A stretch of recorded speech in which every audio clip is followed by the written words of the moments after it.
Air Show, episode number 15. And I'm here with Nash Cowboy and Blaze. How you guys doing today? What's up, buddy? Doing pretty good, brother. How about you? Oh, I'm doing great, man. Great to see you guys. Hope you guys are having a great long weekend. Want to wish everybody a fantastic long weekend. And the first topic that we're going to talk about on today's show is how crypto versus the SEC. The SEC, the Securities and Exchange Commission, has been going right after crypto all year, lawsuits left, right, and center. And Grayscale's court victory means what does it mean for Bitcoin ETFs? So I wanted to hear from you first. Let's see, Nash Cowboy, what do you think it means when Grayscale wins a lawsuit versus the SEC? What does that mean for crypto? I think it's gonna bring in good things and bad things, in my opinion. I think it's definitely paving the path for crypto in general to just gain some ground, but I think it's also paving the path of CBDCs. So I think good and bad can come out of it. It depends on which direction they want to go with it. 100%. I agree with you with a lot of those statements right there. What do you think about this, Blaze? I Crypto think it's versus a. the I, SEC. I think it's 100% a win. You know, it's a good thing. Anytime the SEC loses to crypto, we get another foot in the door. You know what I mean? I agree. I agree. Well, I could tell you that every time the SEC goes after crypto, it seems like they've been losing these court cases and these court battles recently. And every time any one of these Bitcoin spot ETFs has any news regarding beating the SEC, there's always been a bump in the price of crypto every single time. So it's like if there's good news, crypto busts. If there's bad news, crypto goes down. So it has, in my opinion, it has to be good news every time the SEC loses in any battle with crypto, based on the fact that Bitcoin typically does well when there's good news regarding crypto versus bad news. Like if I take a look at the price of Bitcoin right now, we're just sitting at $25,944. And you can see this is the last month. It's been really, really choppy. And when it makes these big moves up, that's when there's good news with crypto. And then typically after the good news, the SEC will countersue or the SEC will appeal. And that's typically when Bitcoin goes right back down. So you can literally see that every time the SEC has any news that's positive or negative, it directly affects the price of Bitcoin. You guys can see my screen right now, right? Yeah. Okay, so Yeah, I can see it. you can see the price of Bitcoin right now is at 25,942. Where do you guys think that Bitcoin goes from here? What's your opinion? What about you, Nash? Start with you. Um, I honestly don't think it's gonna jump that much. I think it'll have a good boost in October. I've said this before. And no matter what's going on, I'm still following the market, and the market says that September is going to be down. And then October, there will be a good boost. Now, do I think that there could be a boost in between there? Yes, but I think it'll come back down just like it did in August. But throughout history, every August and September in an accumulation year has been down. And so far, we're right on the same path. And then October comes along, they call it Rocktober, then it will do a pretty big pump. So I'm thinking October-ish, maybe second week of October, we could see Bitcoin possibly hit somewhere in the 45,000 range, 40 to 45. Wow, that would be nice. That would be a really nice bump from here. What are you thinking about that, Blaze? Where do you think Bitcoin goes from here? Well, I seen a list of almost 10,000, 12,000 Bitcoins, being put on exchanges. So that normally means they're going to take money out. So that dipped the price. Now people are buying back cheap. So I think over 30,000, maybe 32 around November. 30,000, 32. Okay. That seems very reasonable. But around Christmas and as the year ends, it's going to start pumping because of the halving coming up. So if people can get it at this price, they're going to jump on it hard. I agree with you guys. I think that Bitcoin is definitely going to have a tougher September. And I think that we're going to see a nice bump in October and November because seasonality wise, that's typically what Bitcoin does. So I think there's a very good chance that we're going to see that as well. All right, let's get into the next topic here. Let's go here. So the next topic is the SEC delays at least 3 Bitcoin ETF decisions. So this is what the SEC has been doing. Now that the SEC has not been able to beat crypto and has not been able to beat Bitcoin and is losing all of these cases, now what they're doing is they're delaying their Bitcoin ETF decisions. So what do you think about this, Nash Cowboy? Is this a scare tactic? Is it the delay tactic? Why do you think the SEC is delaying their Bitcoin ETF decisions? I think we know that in July they started implementing the FedNow program, and I think they're just delaying it to gain more time to implement that a little bit farther before any Bitcoin ETFs are given. I read an article saying that BlackRock and Fidelity have to wait till October now.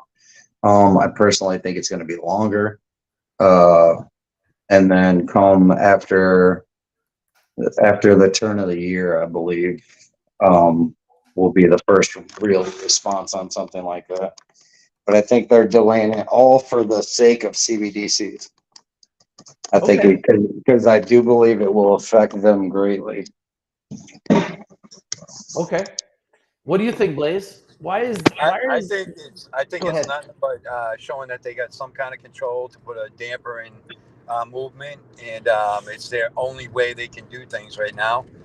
And just stalling what's really going to happen.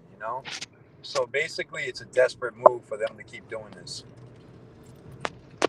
I agree. I mean, it just seems weird, like they're delaying the inevitable. I heard that there's a deadline by January 10th where they have to make a decision by January 10th. So it's going to be very interesting to see what they do on January 10th. But if a whole bunch of these Bitcoin ETFs all get approved by January 10th, it's going to be rocket fuel for Bitcoin going into the halving. At the same time, I believe by January 10th, they're going to figure out a way to implement the CBDCs completely, and the FedNow program will be fully ready to go. So I think how do you think that will affect Bitcoin and cryptos? I feel like they're going to try at least to put more control once they've done that, once they've fully implemented that. Okay. So will they succeed? I don't know. But it's possible. Okay. I think the Fed now is going to make Bitcoin actually stronger. Really? Yeah, because people aren't going to go with the practice thing. They're going to go with the real thing, bro. Simple. Unless of you spending your money or investing your money, I don't think the Fed now is going to hurt Bitcoin at all. I think it's just going to piss more people off, and they're going to do what they want to do because that's what crypto is about. Well, I think what they're trying, what they're trying for is to do it with the dollar and to have nothing but a CBDC.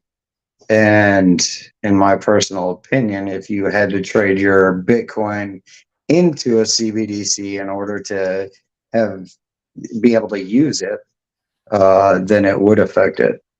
I think that's their goal. No, because we can turn our money into British pound. We can turn our money into whatever we want. Yeah. We don't have to use the U.S. Yeah, but I can't go to Walmart and spend a British pound now. No, you can convert your British pound back into the U.S. dollar without problems. That's what I'm saying, though. If the U.S. dollar is a CBDC, then sooner or later you'd have to put it into it in order to. Well, if they put a damper on us, if they try to put a block on us, like, oh, you can't buy crypto and all this and that, you know what I mean? So there's always going to be a solution, especially with people into crypto. We always have solutions. You know, every time we get fired at, we find a way out of it, and it's just an arm wrestling game they got going on with us right now. You know, it's Yeah. pathetic. So let's go to the next Everything we're question, trying- guys. I really appreciate you guys' feedback on that. Let's get into the next topic here because I this is a don't big see topic. it. So anything, because people will find a around it. You know what I mean? They will. Just like they I did. agree. I think they will find their way around it. I want us to talk about this next one because this is big. So this started with Joe Rogan and with a couple different broadcasters that have said that they believe there's going to be another mask mandate in America and Canada, and it's coming soon.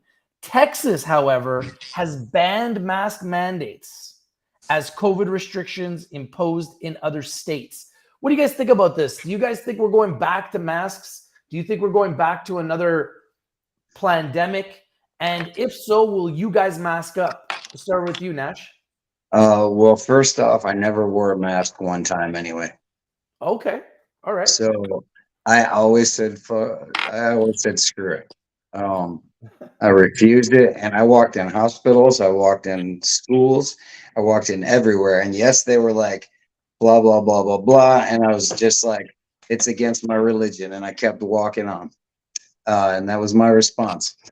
And nothing ever happened to me. So I think Texas is possibly paving something great there. I hope people will look at that and do the same thing. However, in Tennessee, we never had over like, I would say maybe 30% of people wore masks in the peak of everything. That's Uh, it, eh? 30%. yeah. Wow. Yeah, most people said screw it. Okay. What do you think, Blaze? Well, in the beginning, I was scared, man, because I felt like I got it before it became a pandemic. Yeah. And I did wear a mask for people because I didn't want to get people sick because I'm stubborn. I go out when I'm sick, and especially when it's around Christmas and you get to shop. But do I think it's going to happen again? I think a few states are going to try it, but I don't think states like Florida, Texas, Tennessee, a lot of southern states probably won't fall for it again. Yeah, you know what? I'm going to be honest with you. I wore the masks. I listened to everything they said. When they said stay home, I stayed home because I didn't want to get sick. I didn't know really what was going on. I did not get vaccinated, but Right. I did not want to get sick. But because I work Right. from home, I'm also pretty lucky, and I avoided ever getting sick. I never got COVID once. Was never sick during that whole pandemic. But I still wore masks and I followed the rules because I didn't want to, put myself in jeopardy. I was hearing stories about people that weren't listening and going to jail, getting charged, all this different crazy stuff going on. And I didn't want to break any rules. I just fell in line. That was last time. Now that I know a lot more, now that I have my own beliefs, I will not wear masks. I will not wear masks. I'm not going to fall in line. I'm not going to stay at home. I'm not going to wait in line to buy toilet paper like everyone else did last time. I'm just going to live my life normally this time. I'm not going to really change anything. And I'm definitely not going to be wearing masks. Now, go ahead. The only thing I changed was I bought more ammunition. And I know you already had a lot. I think I just shared the broadcast, just a warning, but I'm hoping I didn't share like a link for somebody to join. Yeah, it's one of those things where I think people have learned a lot from the first pandemic, and it was a very terrible time in history for all of us to go through. I remember asking my son, I was like, so is there any good-looking girls in your school? And he's like, I don't even know. I can't see their face. And I remember thinking to myself, this is such a weird time in history. These kids can't even see their classmates' faces. And you know what that brings in depression, really, because it's proven that seeing people smile makes people feel better. 100%. And when you can't see that, and everything's just doom and gloom, it brings on depression in kids, especially because they're going through all kinds of hormones and everything else, and figuring out life. And yeah, it's not good. Masks are not good, especially for kids. Yeah, I don't think the whole pandemic was good for kids at all. I think it was really hard for kids. They struggled with it. I think kids, a lot of kids right now really struggle dealing with social situations anyways. So I think it's been a really tough time for kids.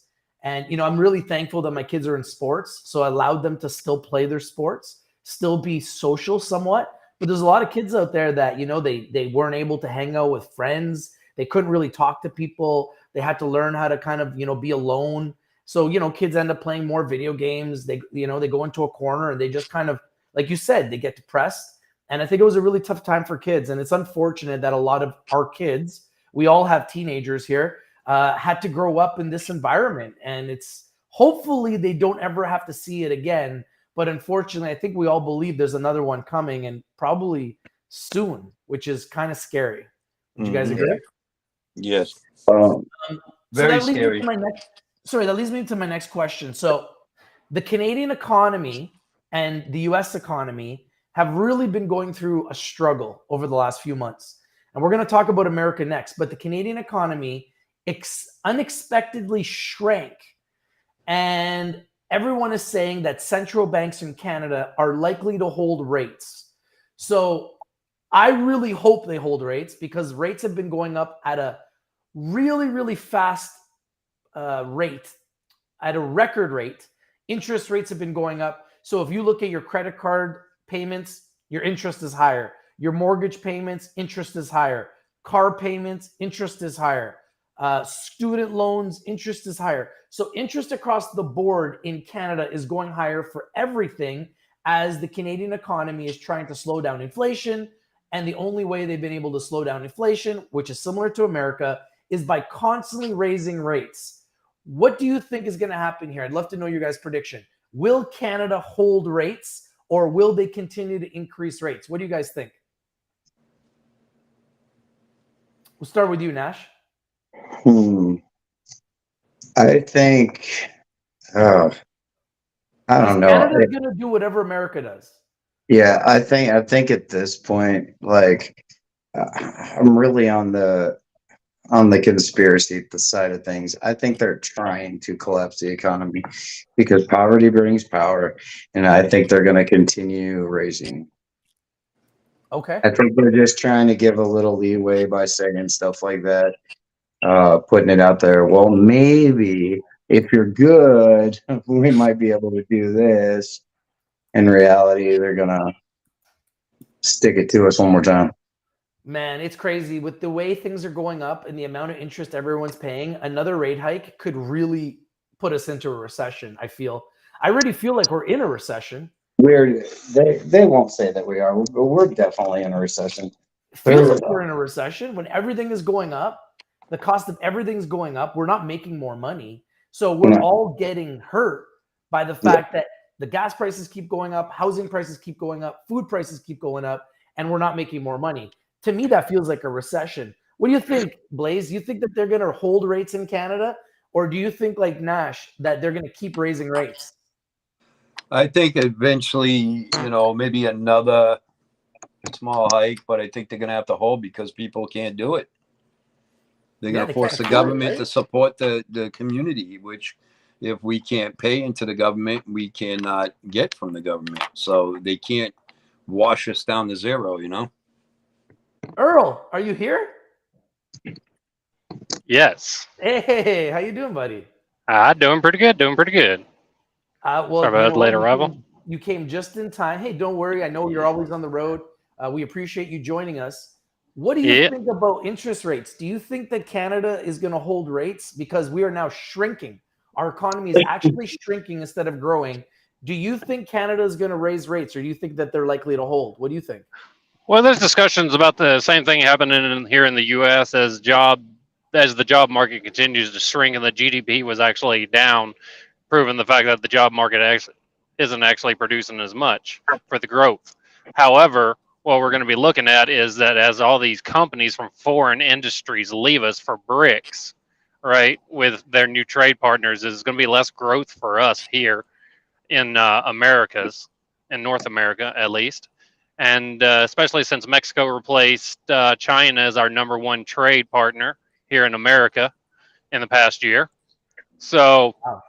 what we're looking at, it's still going to cost 3 times more to live in Canada than it does Dubai, right? However, with y'all's new regulations that y'all passed for the one that y'all didn't pass, that the emperor in command over Trudeau there government. passed, yeah, um, they're looking at the fact that they need 75% of all liquidity assets on hand at banks now, and they're going to be forcing the banks to pay in more. So I think that it's going to be a slow road before y'all actually start decreasing your percentages, and I think y'all are going to continue at the current rate hike because the banks are actually going to need that money to actually stabilize up to that 75% on hand liquidity for all assets that they hold, right? So Yep. I think y'all still got a little bit longer left in it, but y'all might be in the outreach, but jobs are going to slow whenever the whole country's burning, down. So we'll see what happens when they actually start to rebuild. And that's going to lead me to my next question, which is actually about America. So I wanted to get your guys' opinion on Canada because Canada kind of just follows whatever America does. But a lot of times we make our decisions before America. So you can kind of get a feel for what America is going to do based on what Canada does. So here's the next topic is the Fed is seen likely done with rate hikes as the job market cools. So I don't know if I agree with this title, but they're saying that it looks like America's done with rate hikes because the job market is starting to slow down in America. So we'll start with you, Nash Cowboy. Do you agree with that statement? Do you think that the Fed, I don't agree with this. I think that Powell is heartless and he's going to keep raising rates. But I would love to know your guys' opinion. Do you think that Powell and the Fed is done with raising rates this year based on the fact that the job market is cooling? Again, I'm on the conspiracy side of this, so I don't think Powell actually has anything to do with it. He's just a puppet. And the puppet master wants more hikes. That's my personal opinion. Uh, Poverty brings power, and I think they're gonna have at least a couple more hikes. Okay. What do you think, Blaze? No, I don't think they're completely done. Like I said, for Canada, I'll say for United States, maybe another one or two. But you can't drive us to underground. We're already on our knees. You can't put us below the surface because without us, they can't operate either. Yeah, it feels like they don't care. I mean, here Well, in they're gonna Canada, be people are caring when struggling. they They don't just have a keep raising paycheck. rates. You know what I mean? Yeah, here in Canada, they don't seem to care. They keep raising rates. In America, they don't seem to care. They keep raising rates. And the thing that Powell keeps saying is he does not want to stop raising rates until inflation gets down to 2%. Inflation's at 4.2%. So we're not at 2%. So based on what Powell has said, I just can't see them pausing because the job is not done. We're not at 2%. So he's probably going to keep raising rates. I hope he doesn't, but it looks like he will. What do you think, Earl? Well, I'm going to try to cover the whole plethora of conversation that y'all have had so far on one answer. Let's go. We're looking at the fact that Texas just passed regulations due to the fact that they'll no longer abide by city passed laws. They're only going to abide by state regulation, which is going to put more power into the state. Number one. Number two, that's going to create oil, right? So we're going to have to start pumping our own oil. A new topic that just came out, which I don't think you got on your list today, was that BRICS actually confirmed the fact that Saudi Arabia and UAE is to join BRICS organization, and they'll be active as of next year. So that's two large oil producers. We're still going to have to be producing more oil as they continue to short the market. It's going to create more jobs. I think there's going to be more rate hikes here in the future. I mean, we have, 4 more months left in this year. We're looking at potentially one more before Christmas. I'm going to call it by the end of October, right as everything starts to go good, right? Before the season. That way they're not going to raise it, and they're going to say it's a blessing in disguise for Christmas and the holidays. So we got one more coming up this year, and then we'll have a 2-month or 3-month pause, right? So I'm going to call it in October, because we have the September coming up for their CPI numbers. And then they'll either confirm it then or just hold off one more month and then actually activate it. But I think we got one more coming this year and 2 more next year, along with the delays of the spot ETFs. They're giving large investors such as Big Pharma and all those retailers time to actually get all their money in while the market is low before the hedge funders come in. And there's delays on it due to the fact that they can't deny it because they already figured out they lost that lawsuit.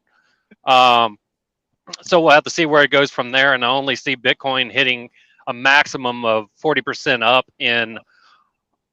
by the end of October, raising it up to about 35%. And that's going to be the max. I'm going to call it probably around 32 to 35 back in normal trading range for the second band, resistance band. Okay. That goes to my next question. And the next question is right here. The dollar is unlikely to lose global dominance soon, even as BRICS expands. So this actually touches on what you just mentioned. Mm-hmm. You're talking about BRICS. For those of you guys that don't know BRICS, that's the new alliance with a new global currency that is not using the US dollar, with Brazil, Russia, India, China, and Saudi Arabia. Now, there's other countries also involved. I believe there's over 40 countries, and Earl just touched on that. This is interesting because I know you guys have talked about this, and we're going to talk about this again. So I want to know what you think about this. Nash Cowboy, will the US dollar lose global dominance due to BRICS? Or do you agree with this article that it's going to take a long time for that to happen? You know, that's such a touchy one because I could honestly see it going both ways. There's a lot of countries involved with BRICS now, and they could de-dollarize us. I mean, if nobody wants to deal with the US dollar, then it's de-dollarized. However, will it affect us? Yeah. But as far as dominance goes, you know, there's more powerful, like more valuable dollars out there. The Kuwait dinar. But I don't know. And to be honest, that's just an iffy one. I feel like we could lose our dominance. I'd have to flip a coin on that one though. Okay. Blaze, what do you think? Nope. I already know your answer to this, but I'd love to hear it again. Nope, I don't think at all. I don't even think even close. And I know that Blaze has from day one said that he doesn't believe that this is going to affect the US dollar. It's not going to affect. It's actually going to make us stronger. And that's essentially what the Bank of New York Mellon is actually saying in this article, is that this is unlikely to lose global dominance soon, even as BRICS expand. So that's pretty massive. I mean, but I feel like like that's a pretty bold statement because if let's say they use the yuan, all right, everybody starts using the yuan, then America literally has to convert to the yuan just to buy oil in Saudi Arabia. So I think it could definitely affect us. I don't think. What do you think, Earl? What's your opinion on this? Okay, well, there's many things that's going to play into this. You're looking at the fact that India just bought 1 billion barrels of oil from the UAE, which just now got approved. You're looking at Saudi Arabia, just got approved. So you're looking at huge oil prices, huge oil companies coming in. The UK, US, and Germany came out today saying they're not worried about the alliances of other countries. They can have their own alliances no matter what. However, I do think that there's going to be impact with these countries already signing contracts. Like China just signed $546 billion contract with the UAE for oil in yuan. India paid it in their dominant currency. There's been rumors that they're not going to actually create a digital currency. However, they will continue to create the dollar that they're going to use. But right now, they're currently using their own currency. And what that's essentially going to do is build up their own currencies and deflate, right, how much currency they actually have so that they can go ahead and pay back America and all these other companies that they have, or countries, corporations, that they have all these loans through in their own, or through with the U.S. currency. But that's going to hyperinflate the amount of liquidity they'll actually have here in America. So it's going to potentially help us, but only if we can truly deflate the dollar. So it's definitely not going to help with our inflation. And I mean, that 2% is a bold-faced lie. We all know it. It's actually at 7% a year.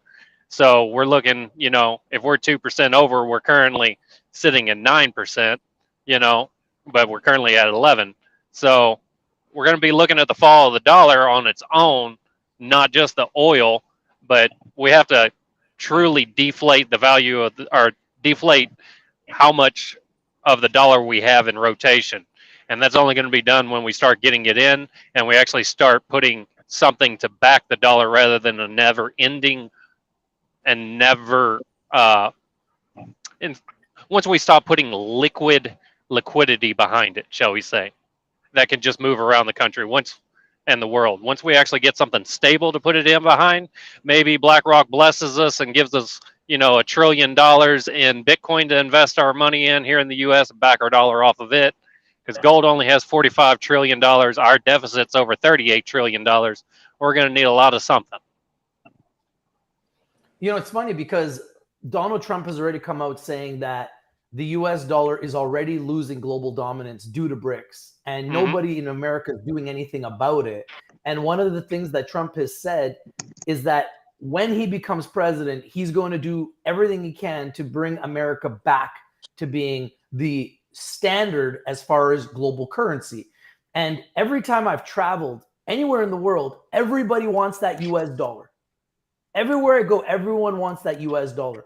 That's starting to change. That has to have an effect long term, maybe not short term, but it has to have an effect long term on the currency. However, America is still, in my opinion, the most powerful country in the world by far.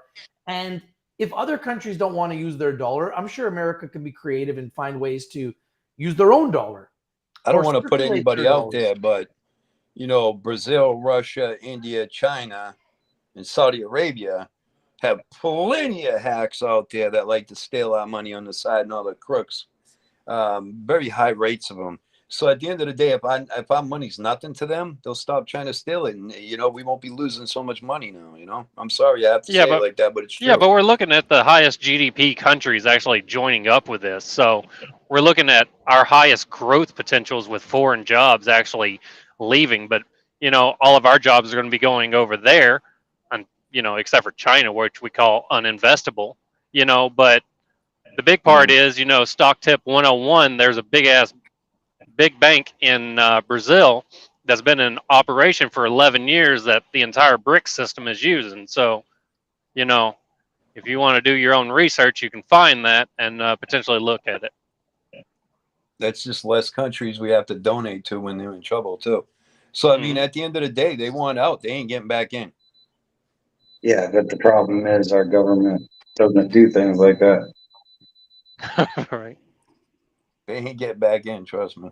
We destroy a country. We're going to go digital. We're going to go digital. We're going to recover a lot of lost notes that we have in circulation.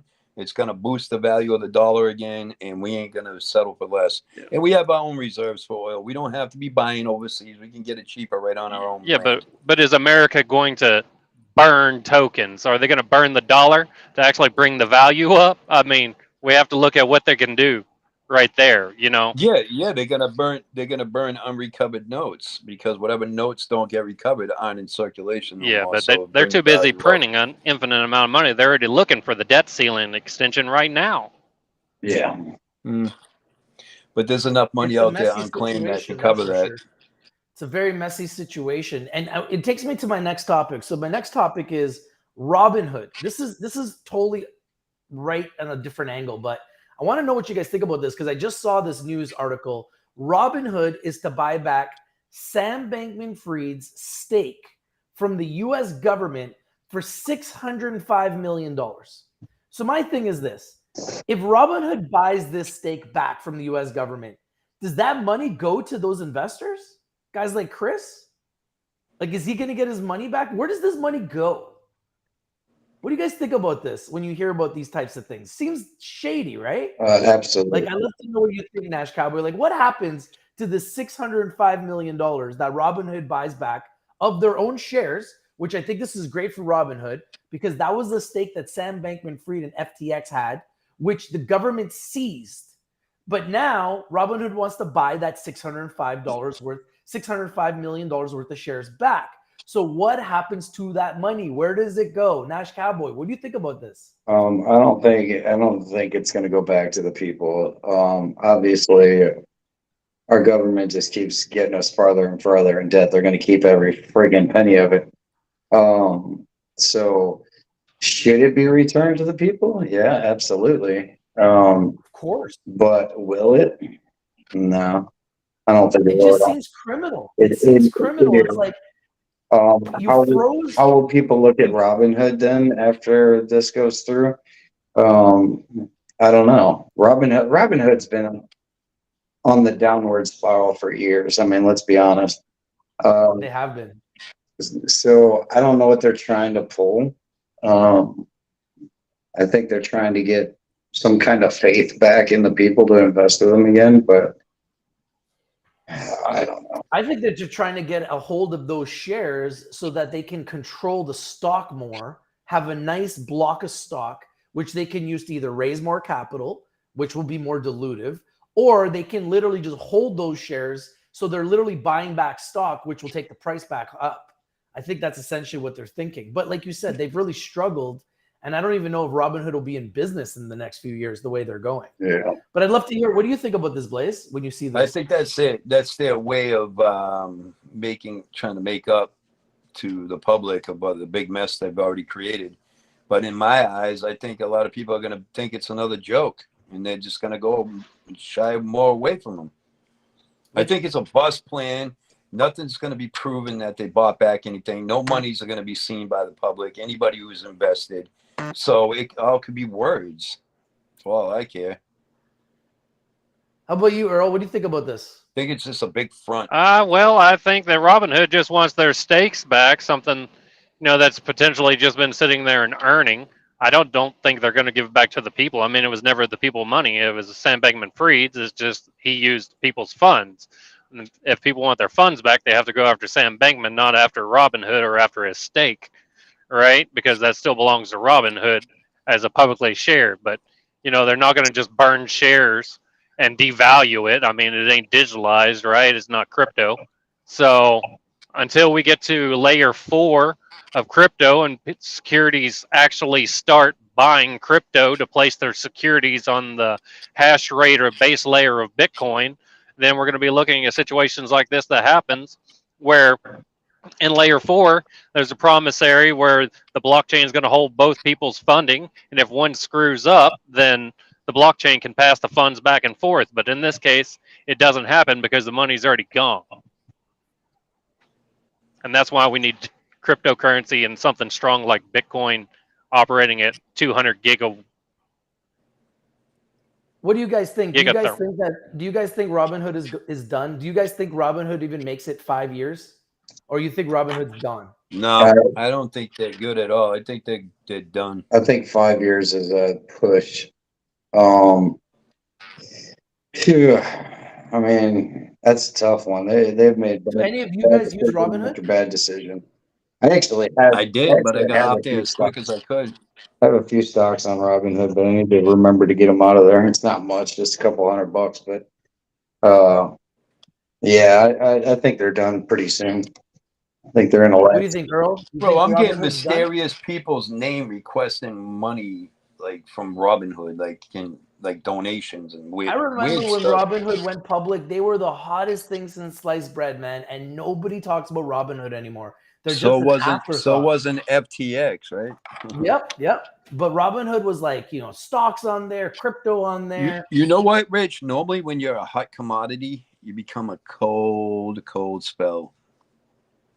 Yeah, well, these guys have definitely fallen from grace, and this seems like a desperate last move to try to salvage something. But the way these guys are burning money, they're burning more than $600 million a quarter. So the way these guys are burning money, I don't know what $605 million is going to be able to do to help them, because they're burning like $1 billion a quarter. These guys are just losing so much money. So I just don't know if they'll be able to turn it around. However, I did hear that Robinhood has one of the largest holdings of Bitcoin in the world. Did you guys hear that? They just secured it. That's right. Robinhood has one of the I think the third or fourth largest holdings of Bitcoin in the world. So that might save them, because if the price of Bitcoin explodes, maybe that saves Robinhood. It's very So bad. we'll definitely keep our eye on that, because when I heard how much they had, I was shocked. I think they had over 100,000 Bitcoin. Oh wow. They have a ton of Bitcoin, like a ton of Bitcoin. Well, then they And obviously that's their customers' Bitcoin. It's not all theirs. A lot of it is their customers, but That's still, the problem. well, that's the problem. it's So, not. but still, they are holding one of the largest positions of Bitcoin in the world.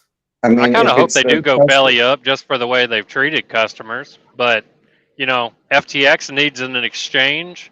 And at the same time, Shiba Swap, they're delaying that. So Shiba needs a new swap, or needs an exchange to base all their tokens off for their new blockchain. So let's see where it goes from there. You know, get rid of the bad and end with the new, and somebody's got to buy all that Bitcoin. Exactly. So this actually leads me to my next topic, which is a very, very kind of like a sad topic, but it's a big topic in the crypto world. BitBoy Crypto, the face of BitBoy Crypto, the guy who took a small idea and turned it into a multi-million-dollar business empire, has been kicked out of his own company. And they put out a press release on Twitter saying, yes, this is last week. Yesterday, this is on August 28th. Yesterday, BJ Investment Holdings, the parent company of Hit Network, took decisive legal action in removing Ben Armstrong from the company, and specifically the BitBoy Crypto brand. Then it went on to say, this difficult decision is accumulation of a prolonged effort to help Ben during his relapse into substance abuse, as well as reconcile the emotional, physical, and financial damage he has done to the employees of Hit Network and the BitBoy Crypto community. The Bit Squad deserves better, and we are going to get through this together. We wish him the best and regret that it has come to this, and are hopeful for the future of BitBoy Crypto. What do you guys think about this? This is huge news in the crypto space. This is probably the biggest name in crypto in the world being kicked out of his own company. What do you think about this, Nash Cowboy? I'm curious who's going to be the new face of it. How does that even work? Is it? I mean, how do you get removed from your own company to begin with? Like, I don't understand that. Like, I have a small company, a small construction company, but I couldn't be kicked out of my position. So I don't know how that works. This is him. This is the new face. This guy. Is that really the new face? Yeah. Then So apparently they kicked them out, and then they started doing shows like nothing happened.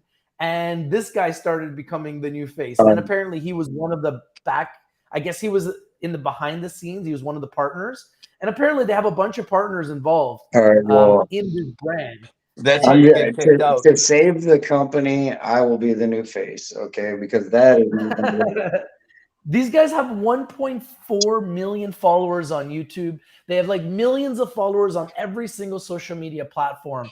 Love to know what you think about this, Blaze. What do you think happens next? Well, it's simple. I mean, you get kicked out of their own company if all the shareholders put the shares together and overpower your number.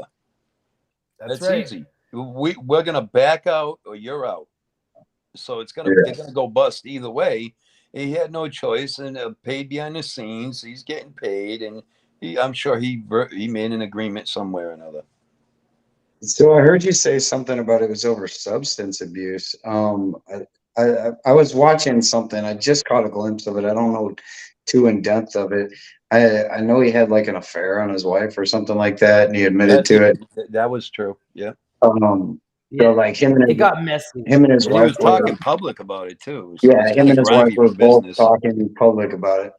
And I thought that's what it was over, but evidently there was substance abuse too. There's a whole bunch of problems, bro. Here. So apparently he can fire back heard and stories rebuild. of his gambling addiction. He lost like $800,000 on gambling with professional gamblers. He was cheating on his wife. There was substance abuse issues. So there's a long list of issues here.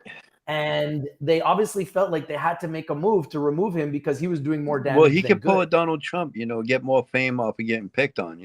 He could reopen and go right by them guys if he wants to. He's the Well, face. he made a video on their channel with his wife talking about it all, and I shared it in our group chat, and it blew my mind. I was like, I had to watch it because I wanted to see. If they didn't pay him on the side, there's a big lawsuit coming, and he's gonna win. Yeah, I mean, it's gonna get messy, man, because it's a big brand, like a huge brand. They're working with Stake, and like I said, everywhere on social media, they have millions of followers. He's literally the #1 brand in crypto in the world as far as size of audience. So it's a big audience, and there is going to be some serious things that are going to happen here. So we're going to definitely follow this story because I think it's going to be an interesting one. We never want to knock someone when they're down. I don't like this story. I don't like hearing, someone that has worked hard to build this brand is being removed from the brand, but it's definitely a big story in crypto. So we definitely need to talk about it. And I'd love to hear what you think about this, Earl. No, you don't. I think if you're stupid enough to listen to BitBoy, you're stupid enough to listen to Sam Bankman-Fried. One of the each of the same. I mean, how many times are you going to lose your money? Yeah, it's true. And like I said, I don't listen to BitBoy Crypto for really anything. I was never a fan of his anyways. He always kind of annoyed me. But I still don't wish this on anyone. You never want to wish someone is going through, marital troubles and having problems with their family because of everything. Because we don't know the whole story, Yeah, but I mean, when you run a blogging channel versus an actual investment channel, you're going to introducing too many people into your private life, and this is what you're going to reap from it, especially when you spiral out of control or use the fame gets to your head, which is what's happened now. So, I mean, he's got to wake up, get a smell of life, and it's going to be hard for him, but, he's going to have to start from scratch because there ain't no coming back once you leave. I mean, you might be the water boy at BitBoy. Yeah, it's going to be tough for him to definitely get back in there with these guys because they've already made their decision, and they say in the tweets that they've already taken legal action against him. So yeah, and I mean, he's just going against it. So he's coming out with the cheating stuff, so he could potentially sue him for defamation by the end of it. I mean, let's look at the reality. I mean, it don't take a genius to figure that out. Yeah. Well, he actually admitted to the cheating. So how can you even say it's defamation? I mean, he's admitting to the cheating, however, not to the substance abuse. You know what I mean? Correct. Hey, look so the substance abuse is the defamation charge. Okay, I hear you. Bill Clinton did it. He was the president. He still got supporters. Yeah, you're right. I mean, we live in a crazy world. It's like people go to jail, they come out as heroes. We've seen it. We look at Martha Stewart. There's a lot of people that Martha Stewart goes to jail, comes out, and gets even more popular. There's more only because she has Snoop Dogg with her. Snoop Dogg thinks she's cool. That's his homie. She went in jail, man. Because she makes hash brownies with him. I mean, come on. Weed brownies. That's how it is. There's more alternative people out there than there is people trying to go by the book. We're running out of time. We got 12 minutes left. I only got a couple more topics, so let's go through it. NVIDIA. NVIDIA has been one of the biggest and best stocks of the year. It's been an absolute monster. And I don't know if you guys are aware of NVIDIA, but the symbol is NVDA in the stock market. They're up in the last year, they were at $100.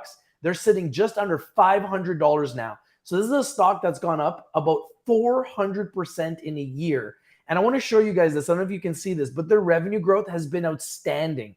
Their revenue growth has grown exponentially, and they're now doing $13 billion a quarter, which means they've gone up in revenue by 101% in a year.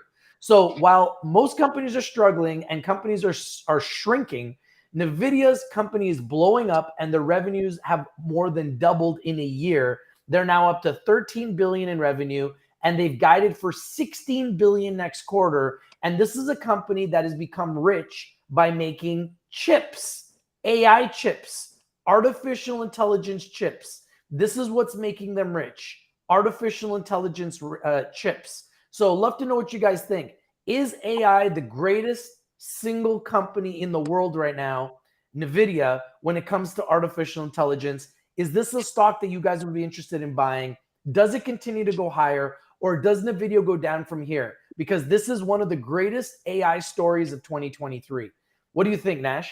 I think it'll definitely go up more. I don't purchase many stocks myself, but I'm definitely looking at it, but I'm waiting for a solid dip because what goes up must come down. I mean, let's face it, every stock does, every crypto does. So I'm waiting for a pretty substantial dip before I try and get in, and hopefully I don't mess up by doing that. But uh, I definitely think it could I mean, I think it could hit $1,000. That's my personal I opinion. agree with you. I agree with you. Just on hype alone, I mean, Yeah. this is what it looks like. But people don't understand what NVIDIA does. NVIDIA is the single greatest chip maker in the world. Everybody wants their chips because they have AI chips, including the A100 and the H100. And the company is reportedly struggling to keep up in the wake of such massive demand. Yeah. That's their biggest problem. They can't make chips fast enough. Everybody wants their chips for graphic cards, and their AI chips are the best in the world. They have AI chips. Can you believe this? They are literally leading the world. And in a world where artificial intelligence is everywhere, this has become the biggest player in the world. What do you think about this, Blaze? Does this company continue to go higher? Yeah, I think it could. I think it could quad up again. You know, I think it could hit at least 2,000. I mean, Crazy. they got the muscle in the crowd, bro, and supply and demand is getting crazy. So, and they were doing 6 billion last year. Now they're doing 13 billion, and next quarter they're going to do 16 billion. So they're growing faster than any other company. So I've the ever 16 seen. billion will bring them to about 2,000 a share. They're probably going to end up splitting their shares eventually. And you know, they're the monster, man. And you know, just like in any other company, they're the first ones out there that got this kind of technology that is they're the biggest one, you know.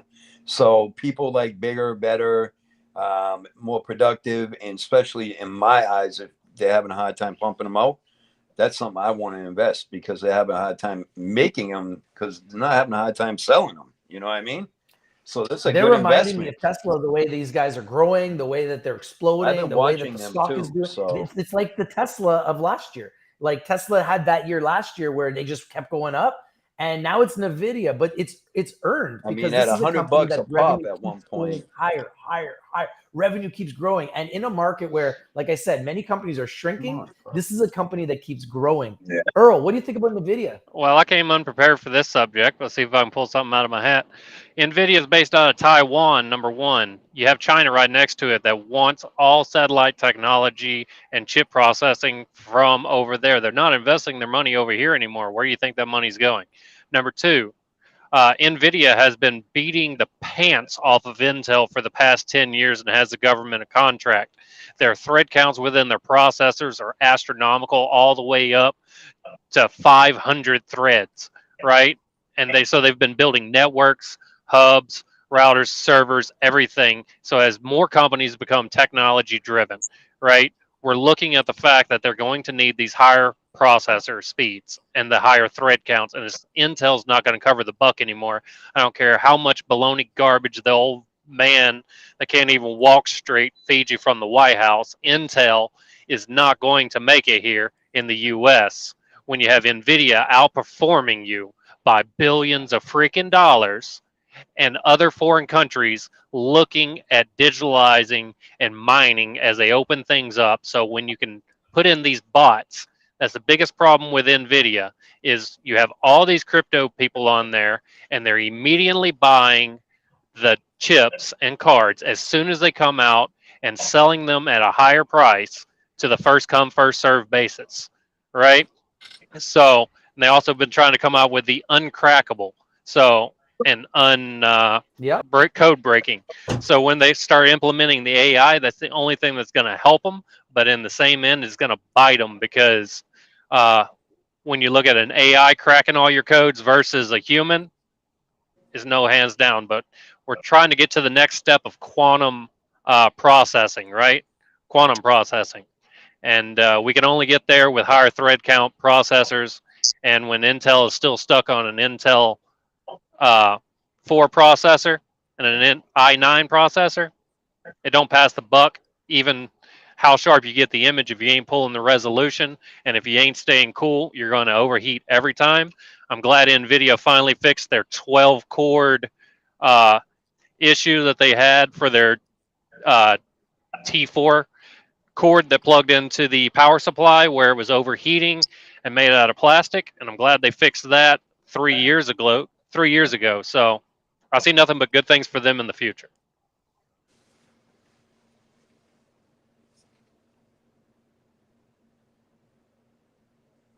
Did I freeze? Yeah. No, you're good. I definitely agree with that. If you lose sound, Rich? I see his hands moving. Trudeau got him again. No, God. The last 5 minutes, they got us again. Yep, I started talking about the old man, and it just cracked. No, you have no sound, Rich. No sound. We have one more topic. Let's see. Swift announced. Okay, yeah, we can go ahead and do that one. We'll go ahead and pull it out while your audio's down there, Rich. So we're going to be looking at the fact that Swift has successfully integrated tokenizing swaps with Chainlink. That's been a high thing going on, especially with XRP and the ISO. What's your thoughts on that there, Blaze? What's that? I'm the not article too on the familiar screen? with this topic for some reason. Okay. What's I your really thoughts there, don't. Nash? So, it says Swift announces successful, it's so small, tokenization experiment using Chainlink CCP. Okay, so I don't know. I feel like anything that XRP is involved in is going to do well.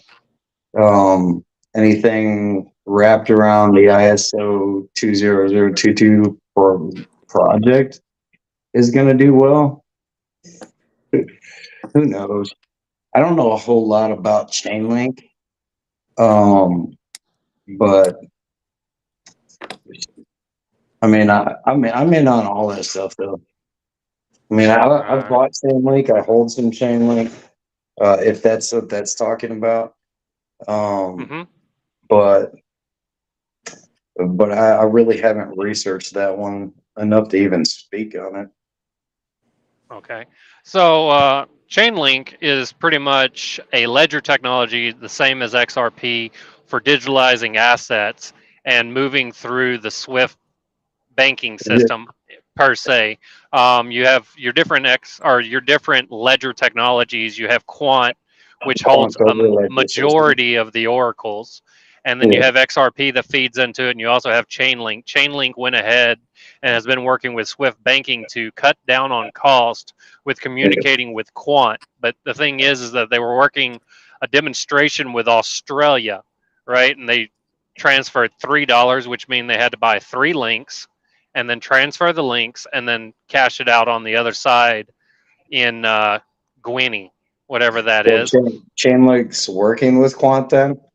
They all communicate. It's not that they work; it's they communicate together. They communicate. So something's going through Quant's overledger system.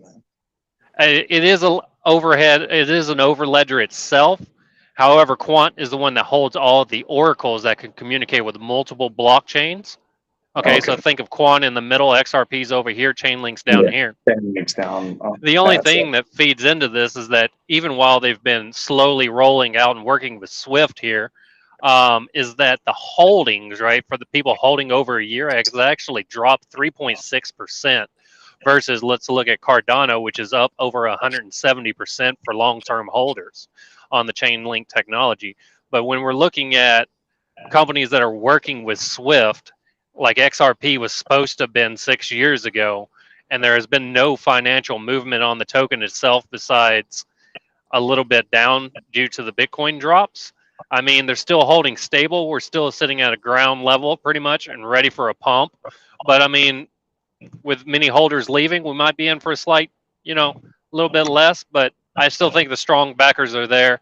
And if they continue, and if they do get implemented into the Swift, contracting, Swift will have a good way of communicating cross-border interoperability and across blockchains with digital transactions costing less and continuing to go through the quant and its Oracle system.